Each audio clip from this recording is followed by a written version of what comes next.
Nesta terça-feira, o Supremo Tribunal Federal decretou o bloqueio de bens e contas bancárias do Eduardo Bolsonaro por causa dessas coisas que ele vem fazendo aí, né? Tratando de promover sanções ao Brasil e a autoridades brasileiras nos Estados Unidos. Vocês consideram que essa medida do STF contra o Eduardo Bolsonaro é correta?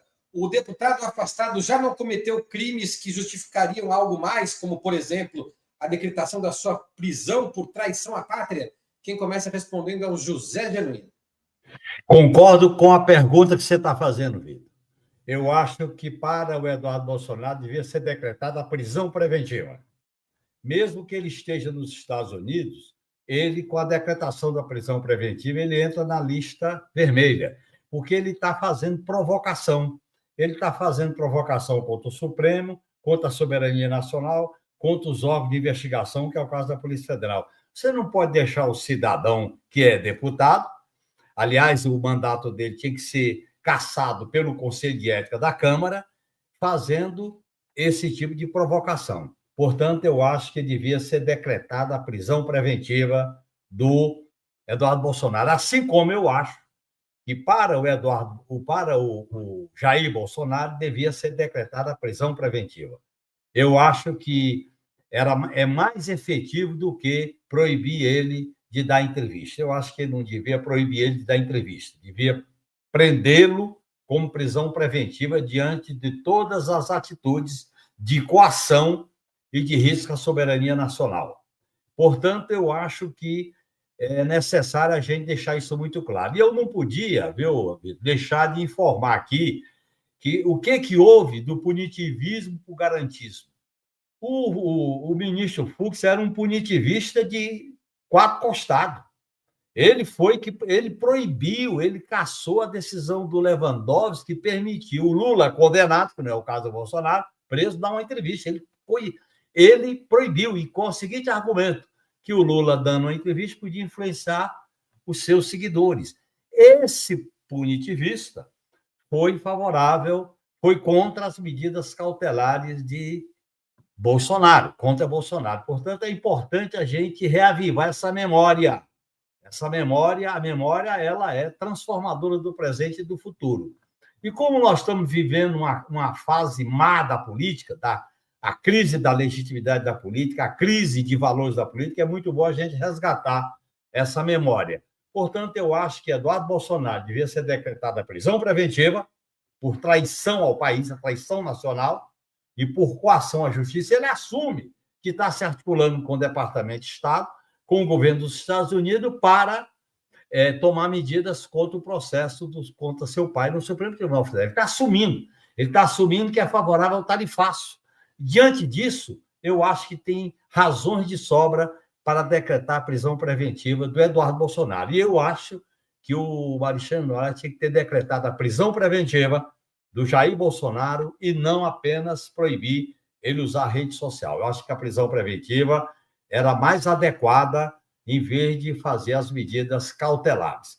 Eu acho que tem momentos que a gente tem que tomar posições com base no direito de defesa, no contraditório, no direito pleno das pessoas investigadas. Eu acho que está na hora de tomar essas decisões. Obrigado, Genuíno. Passando a palavra para Suzana Botar. Então, a decisão ainda é sigilosa. Então, a gente não tem muitos elementos para avaliar muito bem quais foram os fundamentos da decisão judicial. Eu acho que o que é importante a gente ter em mente é que não existe um crime de fato de traição à pátria, tá? Existem alguns elementos, alguns tipos penais que podem se aproximar das condutas do Eduardo Bolsonaro. A que mais os juristas têm apontado é a coação no curso do processo, que tem uma previsão no artigo 344 do Código Penal, que prevê que é usar de violência ou grave ameaça, e aí você vai entrar numa grande discussão jurídica, o que é uso de, por exemplo, seria uma grave ameaça? O que seria isso?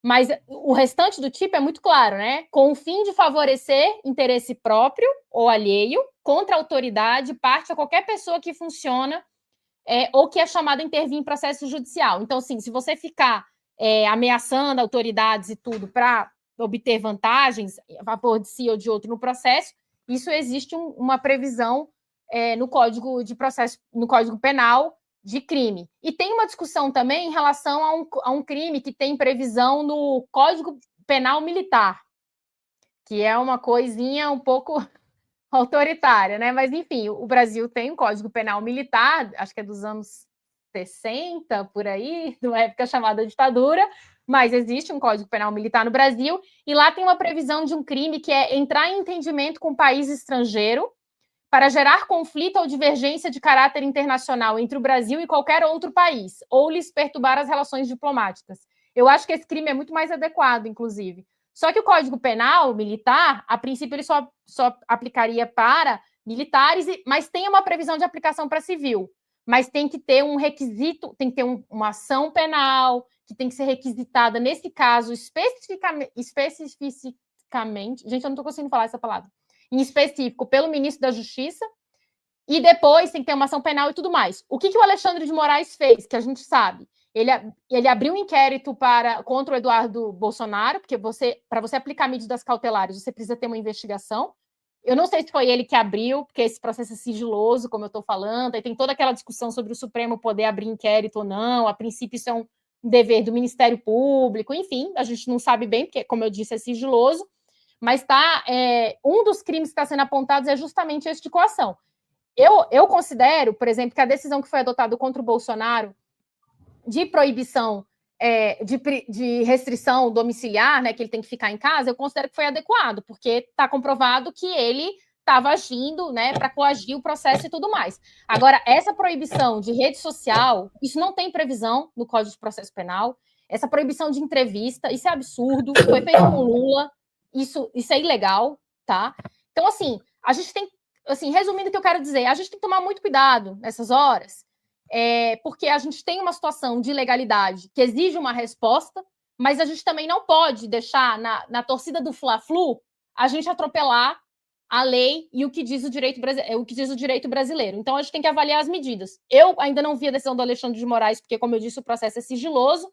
Em relação ao Bolsonaro, considero que foi legítima aquela restrição domiciliar, questionável a parte da entrevista e das redes sociais. Então, vamos ver. Agora, prisão, não sei, porque o que o direito brasileiro prevê é você sempre deve adotar as medidas deve ser o mínimo possível que garanta o seu objetivo. Então, se você quer impedir que o Eduardo Bolsonaro faça tal coisa, se congelar os bens dele resolve, então está resolvido. Você não precisa partir para uma medida mais agressiva. Enfim, a ver. Vamos ver se o processo levanta o sigilo aí e a gente tem mais informações. Obrigado, Suzana. Rita Coitinho, como você avalia aí as decisões do STF sobre o Eduardo Bolsonaro? Bom, eu fiquei muito feliz que a Suzana e o Genuíno me precederam, porque eu não sou jurista, então eu não tenho como avaliar decisões de juiz, assim, eu sempre fico um pouco com receio de fazer comentários sobre coisas do direito, porque não é a minha área de estudo, de pesquisa, mesmo a gente dando aquela olhada, né, antes do programa, sobre os temas e tal, eu tenho dificuldade de avaliar do ponto de vista jurídico. Então, eu agradeço a explicação da Suzana e farei um comentário político a respeito disso. Eu acho que, do ponto de vista da política, é importante a denúncia política, né, nas redes, nos espaços onde a gente atua, nos nossos artigos, nos nossos canais de TV, sobre o que eles estão fazendo. E acho que a comunicação do governo federal está sendo muito feliz. Essa é a primeira vez que eu elogio a comunicação do governo federal em 2 anos de governo, em colocar a questão em termos de interesse nacional versus interesses do império. Né? Quem está favorecendo o interesse de gente de fora e quem está defendendo o interesse nacional. Então, do ponto de vista político, essa questão de acusar o Bolsonaro de traição nacional, acusar o Eduardo Bolsonaro de traição nacional, ela vem no momento correto, porque, de fato, o que eles estão fazendo é traição nacional. Agora, é claro, se isso é crime, se isso não é crime, se tem processo para isso, eu não tenho condições de avaliar, né? Mas, do ponto de vista político, eu acho que veio num momento muito interessante. Acho que o camarada Dudu Bolsonaro nos fez um favor no sentido de mostrar ao povo brasileiro quem eles estão de fato. Nós não sabíamos quem eles eram de fato, mas nós não tínhamos um elemento tão claro, tantas declarações na internet ameaçando. Hoje ele estava ameaçando o delegado da Polícia Federal, dizendo: você vai ver seu não sei quezinho, nós vamos ativar nossos contatos no Brasil, basicamente ameaçando o delegado da PF, que abriu um inquérito contra a família Bolsonaro por conta dessas tratativas deles, né, com o governo dos Estados Unidos para impor taxas ao Brasil. Então, isso está para todo mundo ver, está nas redes sociais, está na televisão, está no rádio, está na internet, está em todo lugar, né? E com isso eles mostram, escancaram, né, quais são os reais interesses desse agrupamento político, né, que estão simplesmente às suas benesses e nunca o interesse nacional. Então, com isso, a gente consegue pegar a nossa bandeira de volta, que eu acho fantástico. Claro que é muito grave o que estão fazendo, mas é muito bom que esteja descoberto, estejam todos os vídeos para a gente ver na internet, porque a gente consegue ter uma virada, né, no debate sobre nacionalismo nesse país, que estava invertido desde o golpe contra a presidenta Dilma. Do ponto de vista jurídico, eu gostei do que a Suzana falou, eu também acho que a gente tem que tomar cuidado com a narrativa punitivista, porque às vezes ela volta igual um bumerangue na nossa testa. É isso.